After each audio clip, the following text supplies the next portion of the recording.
Atos capítulo 2, quem encontrou diga amém. E cumprindo-se o dia de Pentecostes, estavam todos reunidos no mesmo lugar. E de repente veio do céu um som, como de um vento veemente e impetuoso, e encheu toda a casa onde estavam assentados.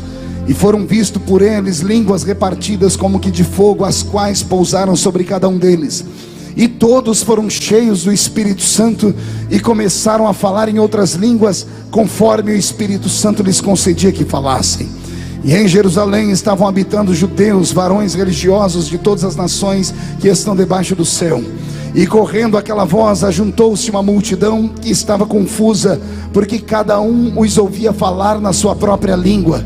E todos pasmavam e se maravilhavam, dizendo uns aos outros: pois que não são galileus todos estes que estão falando? Como pois os ouvimos cada um na sua própria língua em que somos nascidos? Partos e medos, elamitas e os que habitam na Mesopotâmia e Judéia e Capadócia, Ponto e Ásia, Frígia, Panfilha, Egito e as partes da Líbia junto a Cirene, e forasteiros romanos, tanto judeus como prosélitos, cretenses e árabes, todos os temos ouvidos em suas próprias línguas falar das grandezas de Deus. E todos se maravilhavam e estavam suspensos, dizendo uns aos outros: que quer isto dizer? E outros, zombando, diziam: eles estão cheios de... Amém, igreja pentecostal? Feche a Bíblia, coloque no banco, na cadeira, e pegue na mão da pessoa mais perfumada do seu lado. Se não tinha ninguém bonito, eu até entendo, mas perfumado tenho certeza que todo mundo está. Agora aperte a mão dele ou dela com carinho até eles falarem aleluia. Pentecostal que não faz barulho está com defeito de fabricação, não é? Vamos orar mais uma vez. Pai, nós te adoramos, e a oração que faço não invalida a oração do pastor Eduardo, pelo contrário, ela soma a oração dele. E a oração que eu faço neste momento é uma oração de guerra. Cerque este lugar aqui em Suzano com a sua glória e a sua presença, e num raio de 5 quilômetros onde houver um demônio alojado, eu dou a esses demônios segundos para sumirem daqui, porque se não sumirem, serão queimados pelo poder da sua glória, que aqui será derramada. Rasgue o céu sobre esta cidade nesta noite. Manda anjos de fogo descerem aqui, que estes anjos desçam trazendo brasas de fogo nas mãos, comecem a esparramar estas brasas entre nós, e onde houver um crente cheio do Espírito Santo, pega ele nesta noite, Jesus, e mostra o caminho da verdadeira e poderosa adoração. Fala conosco, fica conosco, em nome de Jesus. E toda a igreja diz: os que podem, tome o seu assento aplaudindo, porque Jesus é bom.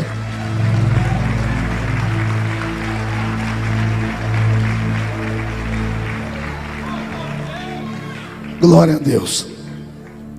Querida igreja, noiva do Cordeiro, simpatizantes da nossa fé, amigos que vieram de perto e de longe, eu tenho nesta noite uma mensagem muito linda, que se o Espírito Santo me der inspiração e Deus me der graça, ao término desta mensagem você vai sair daqui dizendo: valeu a pena. Em plena segunda-feira brava, deixar os afazeres em casa e vir a um culto como esse, para sentir a graça e a glória do Deus de Israel. Eu estou bastante cansado. Estava ouvindo aqui o pastor Moura falar que ele está aqui desde sexta-feira. Eu já perdi as contas desde que dia eu estou na estrada, falando às vezes 2, 3, 4 vezes por dia. Eu sei que de sexta-feira para domingo eu fiquei sem dormir 48 horas, porque eu não estou pregando apenas em São Paulo, estou viajando o Brasil para ajudar alguns amigos, para fortalecermos o nosso sonho, porque em breve viveremos nesse país o governo do justo. Vai se cumprir no nosso país Provérbios 29:2: quando o justo governa, o povo se alegra. E antes de começar a pregar, quero mandar um abraço ao pastor Cizino, ao pastor Reuel, aos seus representantes, que mandem o meu abraço a ele, nosso pai que intercede por nós todas as madrugadas. As pessoas pensam que por eu estar lá tanto tempo, que eu tenho muita intimidade com o pastor Cizino, ou que eu fico no pé dele todo dia. Eu sei que o pastor Cizino tem 1 milhão de compromissos, e eu vejo uma, às vezes 2 vezes por ano. Não ligo para ele, porque eu sei que ele tem 1 milhão de filhos para atender, mas eu sei que ele me sustenta em oração. Eu sinto a intercessão dele por nós. Por isso peço à igreja que ore sempre pelo patriarca das missões e pelo seu filho e por toda a equipe dos Gideões Missionários. Amém, igreja? Agora murche a barriga, estufe o peito, levante um dedo de profeta para cima, aponte no nariz dessa criatura cheia do Espírito Santo do seu lado e diga para ela: vou profetizar. Nós faremos uma viagem nesta noite, uma viagem só de ida para dentro do coração de Deus. Então quem não quiser fazer a viagem, ainda dá tempo de ir para casa assistir o rebu, porque se ficar comigo aqui, você vai ver o rebuliço que Jesus vai fazer no nosso meio. Mais um grito de glória a Deus, por favor. Perfeito. Roberto, mude a música para mim. Eu prego o evangelho de meu Salvador Jesus Cristo desde criança. Eu tinha 13 anos quando agarrei um microfone como esse para pregar pela primeira vez. Hoje eu estou com 41, com cara de 50, corpinho de 60. E você ri porque não é você, a base de vitamina, né? Mas tudo bem.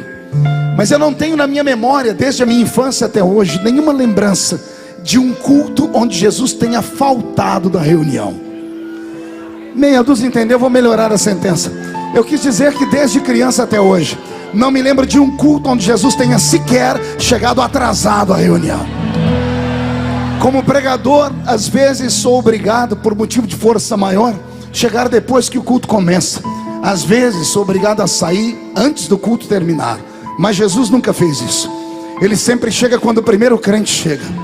Ele só vai embora quando o último crente vai embora. Isso quando ele não encontra meia dúzia desses crentes maluquinhos que amam fazer hora extra na igreja. Termina a bênção apostólica e eles ficam no mistério. Pois bem, Jesus ama tanto a igreja que ele fica com eles também. Ele só vai embora quando todos vão embora. Tudo isso porque ele deixou na sua palavra uma promessa. Ele disse: esta é a minha igreja, e as portas do inferno não prevalecerão contra ela. Quem pertence a esta igreja viva, dá mais um grito de glória, por favor. Pois bem, eu li o texto áureo dos pentecostais. Não vou pregar sobre ele a princípio.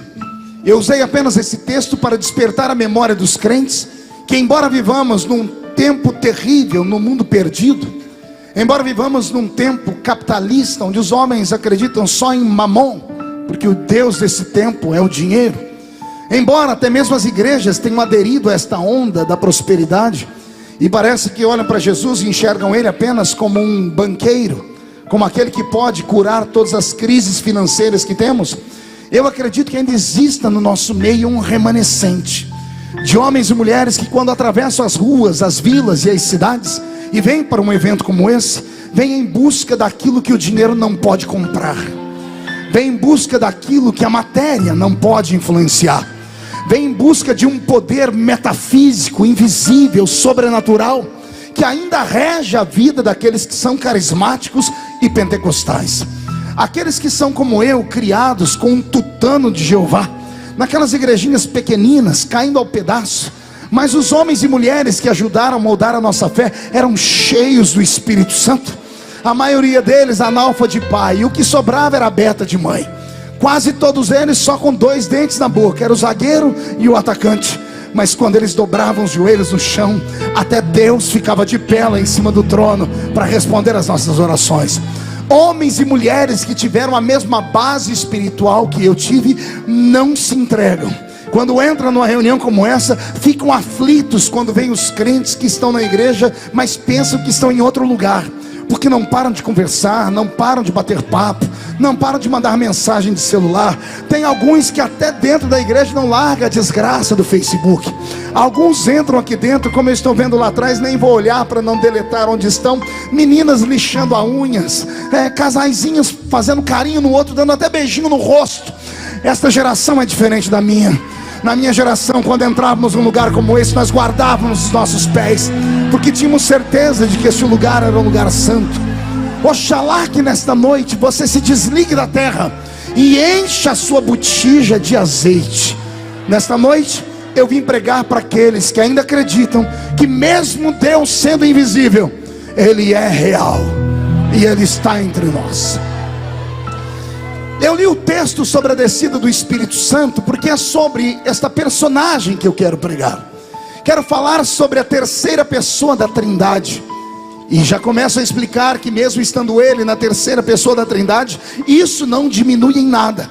Ele não é menor do que o Pai, tampouco é maior do que o Filho. O Espírito Santo é Deus na sua totalidade, e Ele está entre nós esta noite. Você pode nem acreditar, pode nem ter percebido, mas quando você entrou aqui, Ele estava lá na porta onde você estava. E quando você passou por Ele, Ele ficou ansioso. Eu imagino a figura, Ele olhando para você com aqueles olhos de paixão e amor, Ele apertando as mãos ansioso e dizendo para si mesmo: quem sabe é hoje, quem sabe ela hoje se lembra que eu existo, quem sabe ele hoje se lembra que sou eu o galardoador, que sou eu que tenho os dons, que sou eu que posso transformá-los em pastores, pregadores, evangelistas, presbíteros, missionários, profetas, cantores, ungidos. O Espírito do Senhor está mais ansioso por este culto do que eu e você acredite nisso. Pois bem, este ser tão poderoso que chegou a esta terra 2000 anos atrás de mala e cuia, porque antes de vir de mala e cuia, ele já fazia algumas viagens por esta terra. Ele entrou nesse nosso mundo para mudar a história da raça humana. E eu queria nesta noite pregar exatamente sobre isso. Quero falar sobre o mover do Espírito Santo na história, não na história odierna, não na história futura, não na história dos apóstolos, mas desde que o mundo é mundo. Por isso eu te peço paciência, porque vamos dar um passeio pela Bíblia Sagrada toda. Toda a história do Espírito Santo começa no livro do Gênesis, logo no primeiro capítulo e no primeiro versículo. Lá está escrito assim, que no princípio criou Deus os céus e a terra. E o verso 2 ele é mais abrangente, diz que a terra era sem forma e vazia, mas o Espírito de Deus pairava sobre a face das águas. A palavra pairava não tem nada a ver com parava. A palavra pairada não tem conotação de sentido de estática. A palavra pairava significa movia-se. No original em que foi escrito a Bíblia, a palavra pairava tem uma outra conotação de guarda. É como se ele estivesse em uma prisão e como um carcereiro observasse e protegesse todos os flancos da terra. Mais ainda, a Bíblia diz que ele se movia sobre a face das águas. E isso aqui já começa a arrepiar o meu corpo, porque eu começo a entender de que desde a primeira vez que ele se manifesta nesse mundo, ele já mostra qual é uma das suas maiores características. O Espírito Santo não é um espírito parado, não é um espírito mumificado, não é um espírito estatizado, não é um espírito acimentado no chão, nem envidraçado em uma parede. Ele é um espírito de movimento. Ele é um espírito que onde chega, o que está morto ressuscita, o que está parado recebe uma injeção de ânimo, o que está caído é colocado de pé. Nesta noite o Espírito do Senhor quer voltar para a sua vida, para a sua casa, para a sua família e para o seu ministério, para tirar você deste mundo estático e colocar vida dentro da sua vida. O Espírito Santo, se não quisesse mais operar entre nós, não traria sobre nós esta grande emoção que estamos sentindo. Ora, houve um tempo em que ele operava em uma outra igreja, mas a igreja onde ele operava acharam por bem amarrá-lo, amordaçá-lo e transformaram seus cultos em meros rituais. E os rituais foram tão agressivos que transformaram seus rituais em lugares silenciosos. Eu não preciso citar o nome, você sabe que parte do cristianismo que eu estou falando, que quando você entra nessas igrejas, você encontra pendurado pela parede o sinônimo da morte. Lá está o nosso Salvador pendurado em uma cruz ainda. E em um lugar como esse não dá para o Espírito Santo se mover. As pessoas entram caladas e saem de lá mudas, diferente de um ambiente como o nosso. Entre em nossas igrejas, olhe nas nossas paredes e você não encontrará ele aprisionado em uma cruz. Sabemos que ele foi crucificado, sabemos que ele morreu, mas sabemos que ele ressuscitou ao terceiro dia e está entre nós esta noite. O Espírito do Senhor Jeová é um espírito de movimento. Todavia, logo que Deus criou a raça humana, a primeira coisa que Deus fez com o homem, depois de fazê-lo da terra, foi criá-lo a partir de um projeto invisível. O homem é o único ser do universo que, além de ter sido feito, também foi criado. Isso está em Gênesis capítulo 1, verso 26 e 27. No verso 26, o verbo usado para a confecção do homem é o verbo fazer. Disse Deus: façamos o homem. Mas no verso 27, o verbo muda. Está escrito: e criou Deus o homem. Então o homem é o único ser do universo, Marquinho, que Deus fez de duas formas. Deus fez os anjos lá em cima do céu apenas em um momento. Deus fez os animais da terra em um apenas momento. Mas quando Deus foi fazer o homem, Deus usou de duas formas para trazer o homem à existência. O homem foi feito, mas também foi criado. O homem foi feito do pó da terra, mas o homem foi criado a partir do Espírito do meu Deus. O homem foi feito do pó da terra e era apenas um boneco, mas a minha Bíblia diz que Deus soprou sobre as narinas dele o fôlego de vida, o hálito da eternidade. E posso entender também sumariamente que quando Deus soprou o fôlego de vida, Deus colocou dentro do homem o Espírito Santo. Pastor, como é que o senhor sabe que Adão tinha o Espírito Santo? A minha Bíblia diz que todos os dias de tarde Deus visitava o Éden. Deus só visita o ambiente onde o Espírito Santo está. Deus só fala com o homem que tem o Espírito Santo. Deus só consegue se comunicar com aquele que tem parte do céu dentro dele. Isso aqui é interessante. Abre a mão direita, bate no peito e diga para quem está do seu lado: eu tenho aqui dentro parte do céu e parte da terra. Olhe para mim e diga: como assim, pastor? A parte da terra é esse corpo humano, e você precisa de terra para manter ele vivo. Sabia disso? Tudo que nós comemos é terra transformada. Pastor, como assim? Já explico. Tudo que o homem come vem da terra. Quando você come maçã, maçã nada mais é do que terra transformada. Quando você come verdura, verdura nada mais é do que terra transformada. Por que comemos terra transformada? Para manter aquilo que veio da terra. Mas o homem não é só terra. Há 2 semanas atrás morreu nos Estados Unidos da América por suicídio Robin Williams, um dos maiores atores e mais queridos atores do mundo. Fez ele um filme chamado Patch Adams. Você deveria ir até a locadora e locar para sua família toda assistir. É um filme envolvente que dá sobre nós a experiência da vida. Pois bem, o homem era rico, bonito, famoso e acabou tirando a vida dele. E alguém pode dizer: nossa, mas ele não tinha doença nenhuma, pelo menos não doença incurável. Ele era um homem rico, tinha tudo. Por que é que ele se matou? Aparentemente falando, ele tinha tudo. Aliás, ele tinha tudo aquilo que a terra dá ao homem. Ele tinha robustez física, beleza e fama, tudo produto da terra. Mas ele não era só terra. Dentro dele havia um espírito, e esse espírito, para sobreviver, também tem que se alimentar. Se a carne precisa de terra para viver, o espírito precisa de espírito para viver. O homem que não tem espírito para viver, ele se suicida. E isso não é apenas texto bíblico. Um dos maiores pensadores do mundo, chamado Dostoiévski, ele escreveu assim: todo ser humano tem dentro dele um vazio do tamanho de Deus. Ora, o romancista russo descobriu que esse vazio, essa tristeza profunda, essa depressão desgraçada, esses dias que a gente acorda com vontade de se trancar no quarto e não sair mais, as loucuras que de vez em quando nos pegam e queremos sair de casa sem rumo, botar uma malinha nas costas e rasgar o RG e tudo que temos para ninguém nos encontrar mais, tudo isso é um vazio que o ser humano tem dentro da alma dele. E Dostoiévski, que nem crente era, disse: só Deus pode suprir essa lacuna que há dentro do ser humano. Ora, por que é que nós vemos da igreja? Por que é que a gente sai de casa e vem à igreja? Eu não venho à igreja para ver um amigo, embora fique feliz de revê-lo. Eu não venho à igreja só para mostrar os meus dotes de talentos que tenho cantando ou pregando, embora isso seja bom. Não. Quando eu saio da minha casa e eu me dirijo a uma casa de oração como essa, é como se eu fosse um soldado vindo de uma batalha, cheio de cicatrizes e sem munição alguma. Quando eu entro dentro da casa do Senhor, eu começo a receber armamento pesado.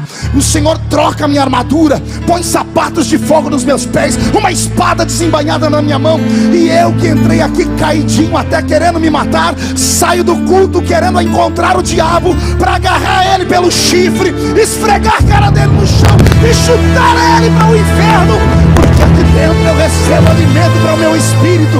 E eu tenho dificuldades em entender como é que alguém consegue sair de casa, deixar a televisão, conforto, e entrar numa reunião como essa e ficar como eu estou olhando aqui, pessoas com a mão no queixo, roendo a unha, mascando essa desgraça desse chiclete, olhando para mim com essa cara feia, parecendo que foi batizada num pote de vinagre. Segura aí, com um olho seco, parecendo olho de sapo que morreu no dia de enchente. Segura aí, com essa boca travada, essa boca de aço, essa língua de ferro, esse braço completo. Não consigo compreender.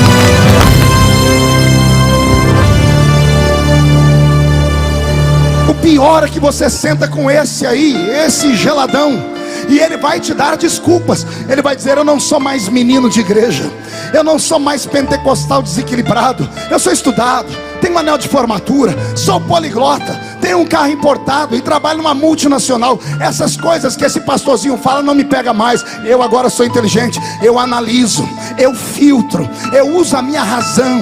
E antes de dar glória a Deus com o que esses pregadores pregam, eu anoto tudo, vou para casa sondar a Bíblia, quero saber se é verdade. Daqui 3 semanas, se for verdade, eu volto e digo: ele tinha razão. Amigo, aqui não é lugar para isso.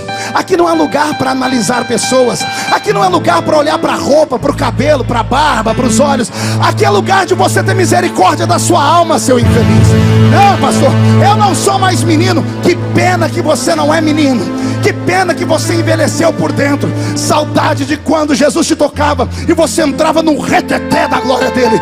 Saudade de quando a sua boca ainda era um instrumento profético. Do que adianta ficar bonito por fora e vazio por dentro? Corre o risco da trombeta tocar e você não entender o toque. Corre o risco do Espírito Santo descer e você não ser tocado. Jesus não te trouxe aqui para observar, ele te trouxe aqui para cultuar.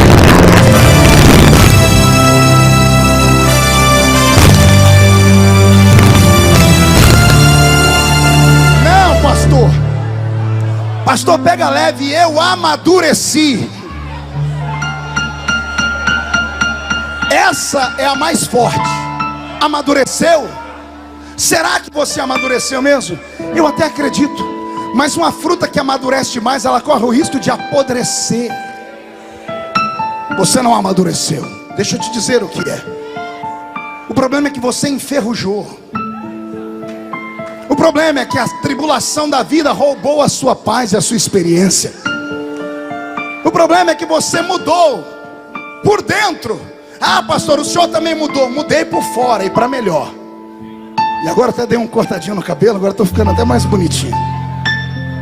Eu mudei por fora, e por fora você pode mudar quantas vezes for, você não pode mudar por dentro.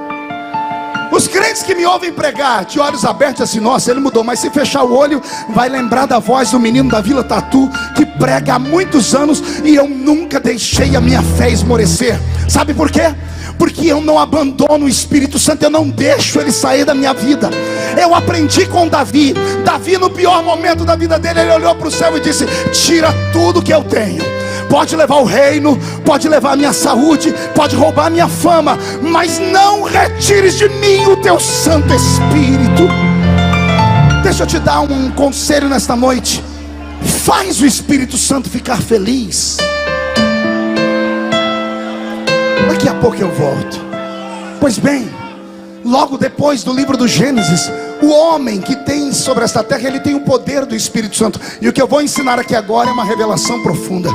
Adão é o primeiro homem criado por Deus, sim ou não? É o primeiro ser inteligente, sim ou não? Não. Os anjos são os primeiros espíritos inteligentes. O homem é criado na sequência. Agora, todo ser inteligente se comunica com ser inteligente. Tem alguns aí que gostam de conversar com animal, né? Mas esses aí tem que internar lá no Hospital Santa Teresa, né? Um dia desse eu estava num culto, chegou um irmão perto de mim com óculos, fundo de garrafa, cara de intelectual. Era um simpósio. E ele falou para mim: pastor, eu queria discutir teologia com o senhor. Eu disse: vamos lá, eu também gosto. E ele falou para mim: o que o senhor acha da teoria dos animais que vão ser arrebatados?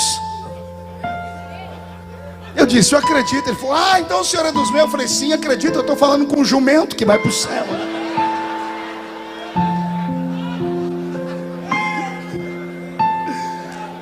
Ser inteligente se comunica com ser inteligente. Diga para o seu irmão: ser inteligente se comunica com ser inteligente. pode até se comunicar com um ser irracional, mas ele domina o ser racional, amém? Os anjos, quando foram criados, eles conversavam com Deus, sim ou não? Em qual idioma?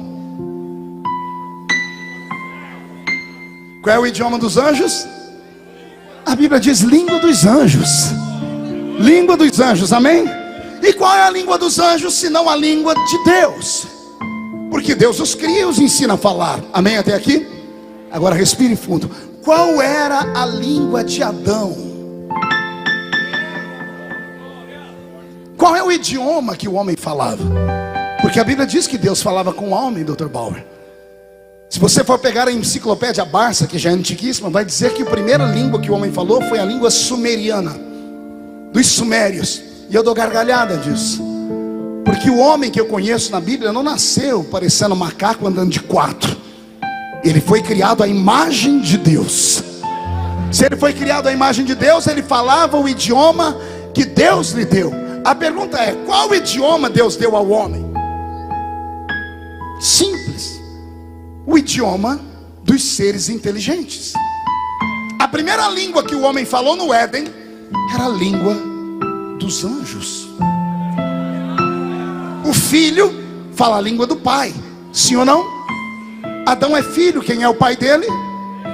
Deus. E o homem conversava em que língua? A língua dos seres inteligentes. Você já vai entender por que eu estou falando isso.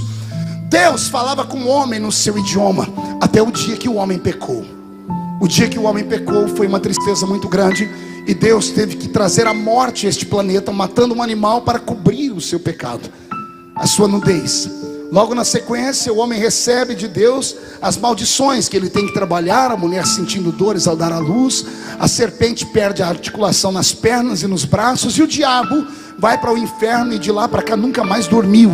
Porque lá no Gênesis mesmo, Deus já decretou a falência dele, dizendo: da semente da mulher nascerá um que esmagará a sua cabeça. Deus conseguiu tentar ainda um relacionamento com o homem, porque Deus apostou que na posteridade do homem haveria homens que fossem seus amigos. E logo nos filhos de Adão nós vemos a falência. Encontramos um Abel puro e santo, mas encontramos também, pastor Gedilson, é esse nome, né? Acertei? Encontramos também um Caim completamente possesso por espíritos estranhos. E é Caim quem assassina o seu irmão Abel. Logo que o homem começa a sentir o gosto do sangue na boca e começa a se transformar numa raça miserável, os descendentes desses empestiam a terra com sentimentos malignos. Nós vamos até o dia em que Deus procura um homem na terra chamado Noé, porque era o único justo que ainda havia. E Deus diz para ele: Noé, o meu espírito não ficará mais com o homem. Talvez tenha sido essa a maior maldição que veio sobre a raça humana. O meu Deus, o Criador dos céus e da terra, que soprou nas narinas do homem o Espírito Santo, chegou no livro do Gênesis com Adão, ou melhor, com Noé, e disse: eu vou arrancar o meu espírito do homem, porque o homem não merece ter a presença dele. E Deus cumpre o que fala. Logo depois do dilúvio, nós vemos um homem se levantar na terra, cujo nome era Nimrod. E Nimrod é um homem que a Bíblia diz que ele era um poderoso caçador. Não pense que a Bíblia está elogiando. Quando você procura no original, a palavra poderoso significa terrível, truculento e assassino. A história diz que esse homem matou o pai para dormir com a própria mãe e ter filhos com ela. A raça de homens que desce sobre a terra é uma raça tão violenta e tão maligna que Deus não deixa mais o Espírito Santo na terra. O Espírito Santo é arrancado da terra. Só que ficou aqui aquilo que o homem havia aprendido do Espírito Santo. Pergunte o quê? Só fala se todo mundo perguntar. As línguas. O homem ainda falava um idioma só, que era um idioma não universal. Não, melhor, não o idioma da terra, mas o idioma universal. Pastor Marcinho, é aí que acontece o grande projeto de Deus. A minha Bíblia diz que Deus convoca a sua divindade, Pai, Filho e Espírito Santo, desce no alto da Torre de Babel e dá um brado dizendo: eia, desçamos e confundamos a língua dos homens. A palavra confundir significa: tiremos do homem o poder de se comunicar conosco no nosso idioma. É ali na Torre de Babel que o homem é desligado do céu por completo. Ele já não tem o Espírito Santo e agora também não tem mais as línguas. É ali que são criadas as línguas da terra. Deus vai para o céu e se tranca lá dentro. A raça humana é abandonada à sua própria sorte. A Bíblia diz que só havia violência, só sabiam casar, dar-se em casamento, matar, assassinar, conquistar, criar cidades. Deus abandonou a raça humana à sua sorte. Mas parece que a Bíblia Sagrada, de fato, diz para nós que Jesus é o Cordeiro que foi morto desde a eternidade. A Bíblia diz que o Cordeiro de Deus já intercedia por nós desde a eternidade passada. Jesus, vendo que a raça humana não tinha mais o privilégio da comunhão com Deus, assentado à direita de Deus, começou a interceder, começou a falar com o Pai: Pai, a raça humana não pode ser medida por um ou por dois. Tem muita gente ruim, mas no meio deles tem que ter alguém que sobrou, tem que ter alguém que a gente possa apostar. E Deus transformou a terra num laboratório. Num quê? E ele começou a procurar no meio deste grande laboratório homens que fossem sensíveis a ele. E Deus encontrou alguns e deu a eles nomenclaturas. E a Bíblia chama esses homens em que Deus apostou a sua graça e deu a eles o Espírito Santo de sacerdotes, reis e profetas. Quais são um trio aqui? Qual é o nome deles? Sacerdotes, reis e profetas. Mais uma vez, 1, 2, 3. Deus transformou a terra num grande laboratório, pegou essas 3 raças de homens, só que ele não enchia esses homens do Espírito Santo. Era como se Deus tivesse no céu um conta-gotas, e ele olhasse para esses homens e disse: eu preciso de um profeta. Quem é que está ali? Ali está Abacuque, eu vou usá-lo agora. Deus pegava o conta-gotas, pingava sobre ele o Espírito Santo, e o homem ficava cheio do Espírito Santo e profetizava. Quando ele terminava de profetizar, Deus ia lá e arrancava o Espírito Santo dele. A minha Bíblia Sagrada diz que no Velho Testamento o Espírito Santo era dado sob medida. Era dado o quê? Diga para o seu irmão: sabe o que significa isso? O profeta não podia profetizar a qualquer hora, o sacerdote não podia atuar a qualquer hora. Eles dependiam da misericórdia de Deus. Quem conhece o Velho Testamento vai passear comigo agora. A Bíblia Sagrada diz que um dia o profeta Ezequiel ficou na beira do rio, olhando para o céu 2 horas com a boca aberta, esperando Deus encher de profecia, e Deus não encheu. A Bíblia diz que um dia o profeta Eliseu queria profetizar, mas não tinha inspiração. Aí ele foi lá no campo de Israel, arrumou um tocador de instrumentos, arrumou um Roberto da vida, um tocador de instrumentos, e disse: toca uma música. E ele começou a tocar. Na medida em que ele começou a tocar, o céu se abriu. Deus debruçou na janela da eternidade para ouvir a música. Eliseu pulou na frente do cantor e disse: Deus, eu quero profetizar. Aí Deus deu a ele a unção da profecia. Tem gente que pensa que Sansão era um homem parecendo Arnold Schwarzenegger, poderoso, másculo, viril e cheio de bíceps. A força dele não estava nos músculos, a força dele não estava na perna. Se eu conheço um pouco de anatomia da raça humana, Sansão era um homem barrigudo, porque ele era beberrão desenfreado. E todo bebum, todo beberrão, ele é barrigudo. Sansão não tinha força nos bíceps, ele tinha força pelo poder do Espírito Santo. Deus, quando queria usar ele, pegava o conta-gotas, ia lá e pingava sobre ele um pouquinho do Espírito Santo. Aí ele ficava forte. Uma jumenta, uma queixada de jumenta na mão dele virava uma metralhadora R-15, matava 1000 homens. Quando o Espírito saía, ele se enfraquecia. A minha Bíblia Sagrada diz que no Velho Testamento Deus não dava o Espírito Santo para qualquer um, e não dava o Espírito Santo deliberadamente. Pastor, tem mais exemplos? Tem. A minha Bíblia diz que um dia Moisés, o grande legislador, o deputado federal de Israel, o criador de leis, ele está dentro da tenda dele e chamou o sogro dele, Jetro, e disse: amigo, não estou dando conta, esse povo é terrível, 3 milhões de pessoas que me aporrinham todo dia. O que é que você quer fazer, Moisés? Eu não sei, eu acho que eu vou entregar os pontos. O sogro disse: rapaz, você deve conhecer pessoas importantes em Israel, ou homens que são fiéis a você. Faz uma lista, escolhe alguns, fala com Deus para repartir a carga. Moisés achou interessante a história, subiu no alto da montanha e disse: Deus, o que o senhor acha de a gente levantar no meio de Israel líderes, chefes de 1000, de 10.000, chefes de 100, porque eu sozinho não estou dando conta. Deus olhou e disse: é boa ideia, Moisés. Quando ele vai descendo, o senhor diz: não, Moisés, faz o seguinte, escreve uma lista com o nome, escolhe 70. E Moisés anotou o nome dos 70. O Senhor disse: traz a lista para mim. Moisés disse: está aqui a lista. O Senhor disse: então fique em pé. Por quê, Senhor? Porque eu vou retirar do que eu te dei e vou repartir com mais 70. Deus poderia muito bem ter dado aos outros uma experiência particular, mas a Bíblia diz que Deus retirou do espírito que estava em Moisés. Deus pegou o conta-gotas, fincou no espírito de Moisés e puxou. O que saiu de Moisés, Deus andou no meio da congregação e pingou na cabeça de 68 que vieram à frente. Mais 2 não foram encontrados a tempo. A Bíblia diz que eles estavam no meio do arraial, e a Bíblia diz o nome deles: Eldade e Medade. E quando o Espírito Santo desceu sobre todos, Eldade e Medade no meio do povo estavam andando tranquilo, quando de repente começaram a pular, começaram a dar glória a Deus e a cantar. Aí começaram a profetizar. E quando eles começam a profetizar, tem um enxerido, com todo respeito, sempre tem um enxerido quando o Espírito Santo vai descer. Sempre tem um coveiro espiritual que nunca recebe nada e não quer que ninguém receba. Sempre tem um crente cascudo, parece cipó verde. O infeliz, quando você acha que ele está no Pentecoste, ele só está transpirando, o fogo pegando, ele até chora, mas não pega fogo nem com reza brava. E esse geralmente não quer que ninguém pegue fogo perto dele.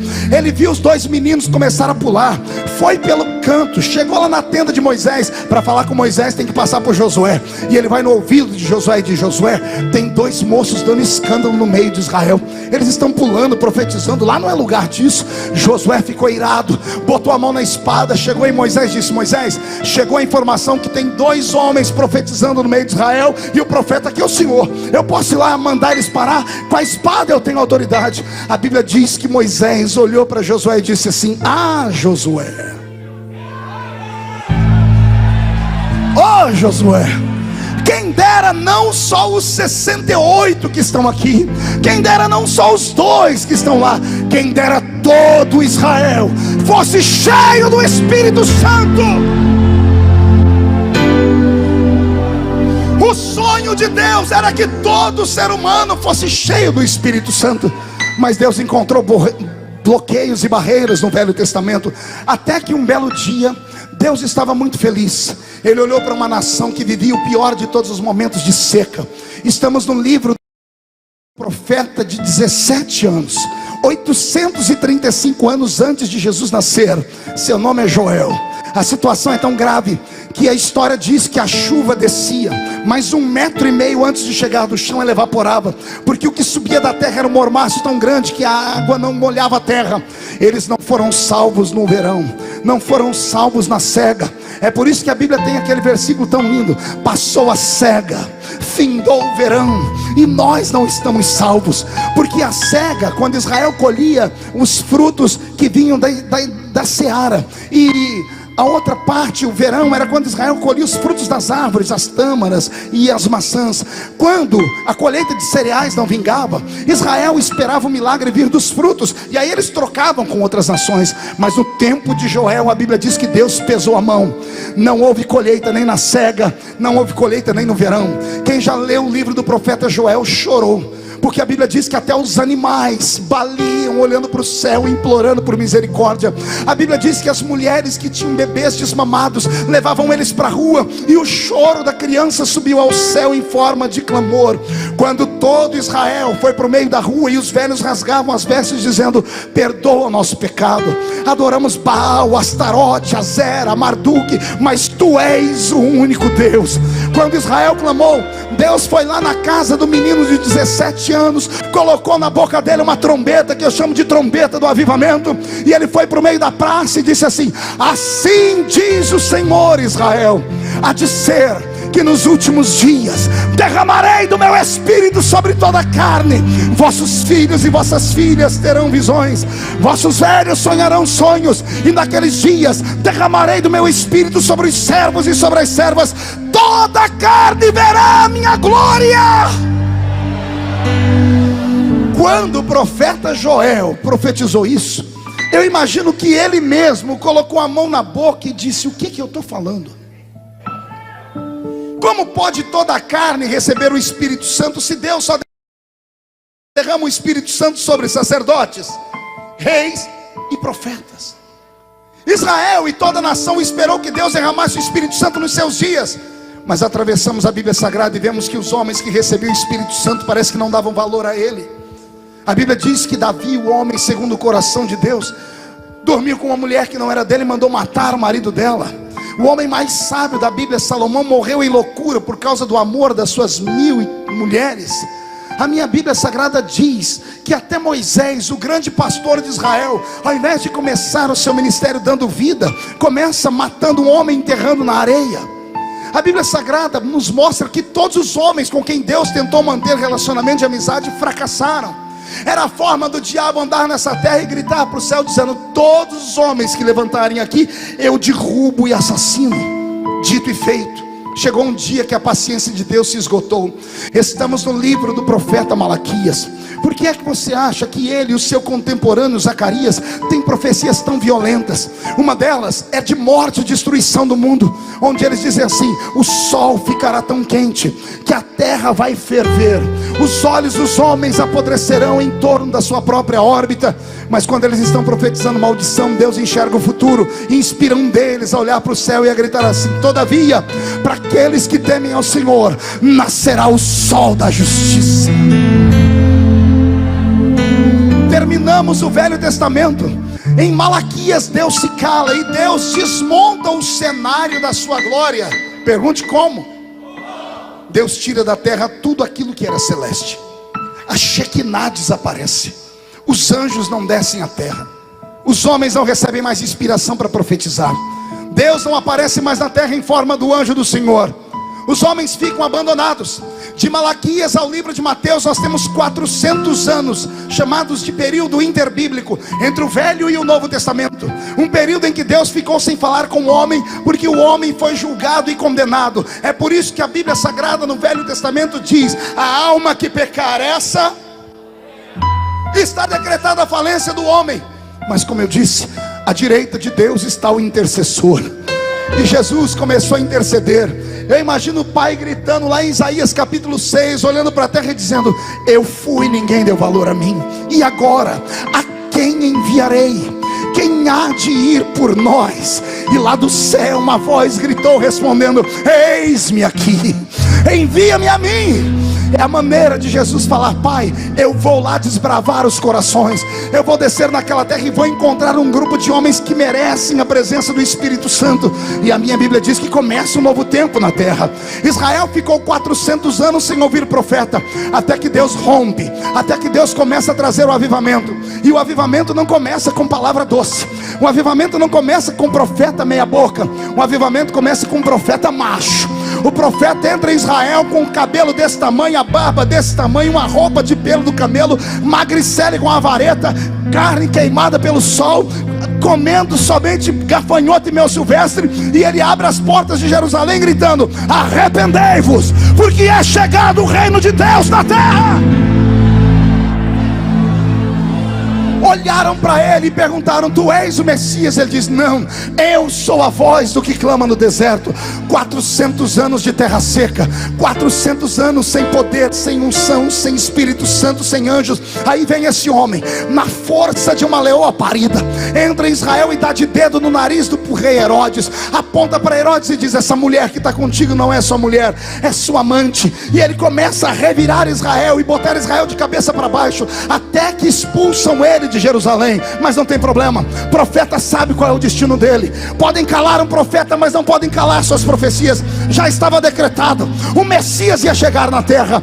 E um belo dia, esse João está na beira do rio Jordão batizando os homens e mulheres, quando de repente desce pela encosta da montanha um homem diferente.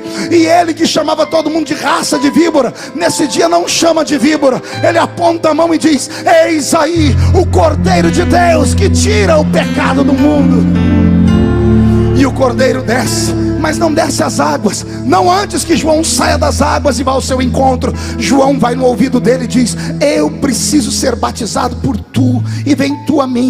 E ele diz a ele: fique tranquilo, para que se cumpra a lei, me batize. João, quando vai batizar Jesus, oh glória, a Bíblia Sagrada diz que quando João deita Jesus nas águas, o céu se abre. um facho de luz desce sobre aquelas águas, e desce sobre Jesus, aquele que havia saído da terra no livro do Gênesis, aquele que Deus apenas pingava sobre a cabeça dos homens. Diz a Bíblia que o Espírito Santo desceu sobre Jesus em forma corpórea de uma pomba, e quando isso aconteceu foi tão tremendo que Deus abriu a boca no céu e gritou: eis aí o meu filho amado, em quem me comprazo. Mas o mais lindo é que quando João estava indo para cima de Jesus, a multidão começou a perguntar: quem é esse?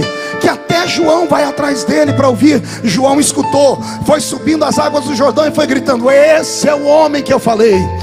Eu, na verdade, vos batizo com água para arrependimento, mas não sou digno de desatar as alparcas dos pés dele. Se eu vos batizo com água para arrependimento, ele vos batizará com o Espírito Santo. Ele vos batizará com o Espírito Santo. Ele vos batizará com o Espírito Santo e com fogo. É em Lucas capítulo 4 que a minha Bíblia diz: e Jesus se alegrou no Espírito Santo. Em João capítulo 20, logo que Jesus ressuscita, que ele para o seu colégio apostólico, olha para os que tinham sobrado, porque um tinha se matado, e faz assim sobre eles: ei, discípulos,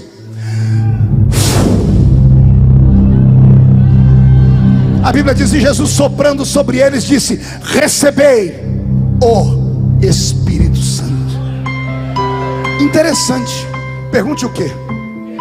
Em João 20 ele sopra sobre eles sopra sobre eles o quê? Não ouvi, sopra o quê? Só que não foi suficiente. Esse sopro foi o pingar com conta-gotas.